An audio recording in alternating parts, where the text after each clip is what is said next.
যত বড় গুনাহ করে থাকো, তওবা করে আল্লাহর দিকে ফিরে এসো, আল্লাহ তোমাকে মাফ করবে। শুনুন মুকাররম বাড়ি কি গুনাহ করেছো তো করেছো, কি হয়েছে?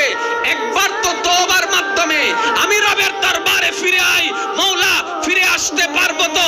দরজা কি খোলা আছে?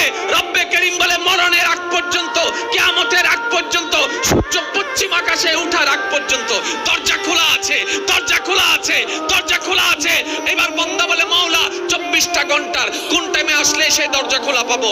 রব্বে করিম বলে আরে ব্যাংকের দরজা খোলা থাকে নির্দিষ্ট সময়ে, অফিস আদালতের দরজা খোলা থাকে নির্দিষ্ট সময়ে, এমনকি ঘরের দরজাও খোলা থাকে নির্দিষ্ট সময়ে, এর বাইরে যাই না।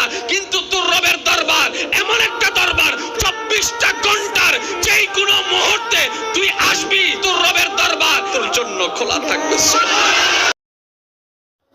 আল্লাহ যেন আমাদের সঠিক পথে চলার তৌফিক দান করেন। আমিন।